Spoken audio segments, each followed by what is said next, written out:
Hello प्यारे बच्चों, आज हम षष्ठ कक्षा या कक्षा 6 क्लास 6 संस्कृत पाठ्यपुस्तकम संस्कृत की पुस्तक का नाम है दीपकम प्रथमः भागः के चतुर्दशः पाठः पाठ 14। पाठ का नाम है माधवस्य प्रियम अंगम। माधव के प्रिय अंग के प्रश्नों के उत्तर क्वेश्चन आंसर को सॉल्व करेंगे। शुरू करते हैं। वयम अभ्यासम कुर्मः, हम अभ्यास करेंगे। पहला क्वेश्चन है चित्रम दृष्ट्वा अंगस्य नाम लिखन्तु। चित्र देख के अंग के नाम लिखना है। का है ये बना हुआ है चित्र, किसका बना है? आँख का। तो हम बोलेंगे, लिखेंगे नेत्रम। क्या लिखेंगे? नेत्रम। नयनम। फिर खा है, क्या है ये? पेट है ना। संस्कृत में क्या बोलेंगे? उदर है ना, उदरम। ठीक है। ग, क्या किस चीज़ का चित्र है ये? पैर का। संस्कृत में क्या बोलेंगे? पादः। तो हम लिखेंगे पादः।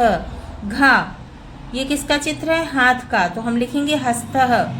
ये किसका चित्र है? कान का। तो हम लिखेंगे कर्णः। फिर है प्रश्न नंबर 2। कोष्टकात् समुचितं क्रियापदं चित्वा उदाहरणानुसारम अंगस्य कार्यं लिखन्तु।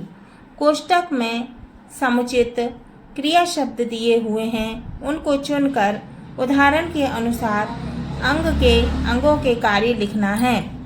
यथा, जैसे नयनम। नयनम, आँख क्या करती है? देखती है। तो हम लिखेंगे पश्यति। क, मुखम। मुख क्या बोलता है? बोलता है। तो हम लिखेंगे वदति। है ना। ये कोष्टक में से सही उत्तर लिखना है। ख, पादः, पैर क्या करता है? चलता है। पैर से हम चलते हैं। तो हम लिखेंगे चलती। ग, कर्णः, कान से क्या करते हैं? सुनते हैं। तो हम लिखेंगे शृणोति। फिर है घ, नासिका। नाक से क्या करते हैं? हम सूंघते हैं। तो हम लिखेंगे आघ्राणम करोति। है ना, हमने लिखा आघ्राणम करोति। फिर है इंगा, जिह्वा। जीभ से हम क्या करते हैं? स्वाद लेते हैं। तो हम लिखेंगे आस्वादनम करोति। है ना। फिर है प्रश्न नंबर 3। कोष्टकात् समुचितां संख्यां चित्वा रिक्त स्थानम पूरयन्तु। कोष्टक में दिए हुए सही संख्या चुनकर रिक्त स्थान की पूर्ति करना है। क, मम एकम सिरः अस्ति। है ना, मेरा एक सिर है ना। तो एकम लिखेंगे हम। फिर ख, मम द्वौ पादौ स्तः। तो दो पैर होते हैं ना हमारे। तो हम लिखेंगे मम द्वौ पादौ स्तः। तो यहाँ क्या लिखेंगे? दो पैर। है ना। फिर ग, मम बहवः केशाः सन्ति। हमारे बहुत सारे बाल हैं। है ना। तो हम क्या लिखेंगे? बहवः। है ना, मम बहवः केशाः सन्ति, मेरे बहुत सारे बाल हैं।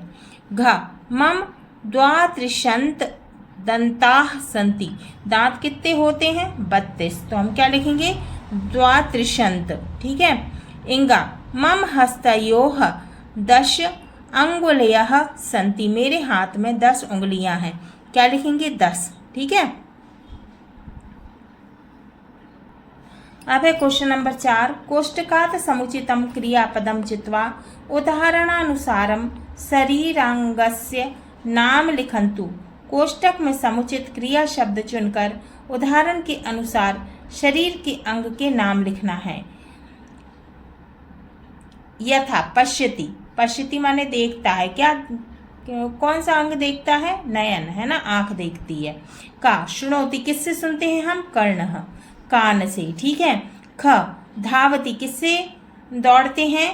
पादद्वयम, दोनों पैरों से। ठीक है। ग, नमति, है ना, नमन करते हैं। किससे करते हैं? शिरः, सिर से। घ, सूचयति, सूचना किससे देते हैं? उंगलियों से। ठीक है। तो क्या लिखेंगे? अंगुली। फिर इंगा, लिखति, किससे लिखते हैं? हस्तः, हाथ से। ठीक है। अब है प्रश्न नंबर 5। पट्टिकातः शब्दान् चित्वा यथा योग्यम गणेषु लिखन्तु। क्या लिखना है हमको? इस पट्टी में से चुनकर यहाँ पे लिखना है। ठीक है। अब ये क्या दिख रहा है हमें? चेहरा दिख रहा है, सिर दिख रहा है। अब इसमें क्या क्या है? इस चित्र में क्या क्या है? नासिका, कपोलः, ललाटम, नयनम, मणिबद्धः और चिबुकम। ठीक है, नासिका है इसमें, कपोल है इसमें, ललाट है इसमें, ठीक है, आंखें हैं, नयनम, मणिबद्धम है यहाँ पे, है ना, और फिर क्या है? चिबुकम है। ठीक है, अब ये किस चीज का है चित्र? हाथ का, है ना। तो इसमें क्या क्या आएगा? हस्तः, भुजः, स्कंधः और कर्पूरः, है ना। हाथ, भुजा, कंधा और कर्पूरः। तो ये है कर्पूरः, हाथ का ये वाला हिस्सा, है ना, इसको बोलेंगे कर्पूरः। फिर क्या दिया हुआ है? पैर। तो इसमें क्या क्या है? जंघा, जानु और उरु। अब है छठवां क्वेश्चन, कोष्टकात समुचितम पदम चित्वा वाक्यानि रचयन्तु। कोष्टक में से सही शब्द चुनकर वाक्य की रचना करना है। का अहम मुखेन गायनम करोमि, है ना, तो मुख से गायन करते हैं, तो यहाँ पे क्या आएगा? मुखेन। खा अहम पादाभ्याम धावनम करोमि, हम पैर से क्या करते हैं? दौड़ते हैं। गा अहम नासिकया आघ्राणम करोमि, नाक से क्या करते हैं? हम सूंघते हैं। फिर घ अहम कर्णाभ्याम श्रवणम करोमि, कान से हम क्या करते हैं? सुनते हैं, इसलिए यहाँ पे हम लिखेंगे कर्णाभ्याम। इंगा अहम मुखेन भोजनम करोमि, मुख से भोजन करते हैं, तो रिक्त स्थान में क्या आएगा? मुखेन।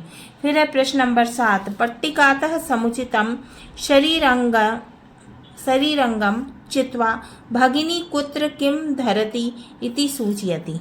ठीक है, तो हमको इसमें से चुनकर खाली स्थान भरना है। ठीक है, भगिनी पादयोः पादुकाद्वयम धरति, है ना। तो जो भगिनी है वो पैरों में क्या करती है? पादुका माने चप्पल, है ना, पहनती है। फिर भगिनी अंगुल्याम मुद्रिकाम धरति, भगिनी जो है वो क्या करती है? उंगली में अंगूठी पहनती है ना। मुद्रिका क्या है? अंगूठी। भगिनी कंठे मालाम धरती, तो भगिनी जो है वो गले में माला पहनती है। भगिनी नयनयो उपनेत्रम धरती, भगिनी आँखों में चश्मा लगाती है। भगिनी औष्ठयाः औष्ठरागम धरती, है ना। फिर है भगिनी हस्तयो कंकणानि धरती, भगिनी जो है हाथ में क्या करती है? कंगन पहनती है। भगिनी वाम हस्ते घटी यंत्रम धरती, तो भगिनी जो है वो बाएं हाथ में क्या करती है? घड़ी बांधती है। भगिनी कर्णयोः कुंडल द्वयम धरती, कानों में कुंडल पहनती है। भगिनी ललाटे कुमकुमम धरती, भगिनी ललाट में क्या करती है? कुमकुम धारण करती है। भगिनी नेत्रयो कज्जलम धरती, तो भगिनी जो है वो बहन जो है क्या करती है? आंखों में काजल लगाती है। फिर है 8वां क्वेश्चन, वाक्यम शुद्धम अशुद्धम वा इति सूचयन्तु। तो वाक्य में क्या करना है? हमको शुद्ध और अशुद्ध चुनना है। का अहम कर्णाभ्याम भोजनम करोमि, जो ये गलत है तो हम लिख देंगे अशुद्धम। खा अहम नासिका द्वारा श्वासम स्वीकरोमि, है ना, नासिका से मतलब नाक से हम सांस लेते हैं, है ना, ये शुद्ध है। गा अहम अंगुष्ठेः गणनाम, हम अंगुलियों से क्या करते हैं? गणना करते हैं, तो अहम अंगुष्ठेः गणनाम करोमि शुद्धम। घा अहम नेत्राभ्याम श्रवणम करोमि अशुद्धम, है ना, क्या लिखा है? हम आँखों से सुनते हैं, तो ये गलत है। फिर इंगा अहम हस्तेन कार्यम करोमि, तो ये सही, हम हाथ से काम करते हैं, शुद्धम। अब यहाँ पे आपको दिया है मधुराष्टकम। मधुराष्टकम पठन्तु स्मरन्तु च। अधीरम मधुरम वदनम मधुरम नयनम मधुरम हसितम मधुरम हृदयम मधुरम गमनम मधुरम मथुराधिपतेर्खिलं मधुरम वचनं मधुरं चरितं मधुरं वसनं मधुरं वलितं मधुरम् अधरं मधुरं वदनं मधुरं नयनं मधुरं हसितं मधुरं चलितं मधुरं भ्रमितं मधुरं मथुराधिपतेरखिलं मधुरं वेणुमधुरो रेणुर्मधुरः पाणिर्मधुरः पादौ मधुरो नृत्यं मधुरं सख्यं मधुरं मथुराधिपतेरखिलं मधुरं गीतं मधुरं पीतं मधुरं भुक्तं मधुरं सुक्तं मधुरं रूपं मधुरं तिलकं मधुरं मथुराधिपतेरखिलं मधुरं कर्णं मधुरं तर्णं मधुरं हर्णं मधुरं रमणं मधुरं वमितं मधुरं शमितं मधुरं मथुराधिपतेरखिलं मधुरं गुञ्जा मधुरा माला मधुरा यमुना मधुरा वीची मधुरा सलिलं मधुरं कमलं मधुरं मथुराधिपतेरखिलं मधुरं गोपी मधुरा लीला मधुरा युक्तं मधुरं मुक्तं मधुरं दृष्टं मधुरं शिष्टं मधुरं मथुराधिपतेरखिलं मधुरं गोपा मधुरा गावो मधुरा यष्टिर्मधुरा सृष्टिर्मधुरा दलितं मधुरं फलितं मधुरं मथुराधिपतेरखिलं मधुरम्। हाँ तो बच्चों, ये हमारा चतुर्दश पाठ है, पाठ 14 माधवस्य प्रियम अंगम के क्वेश्चन आंसर पूरे हुए।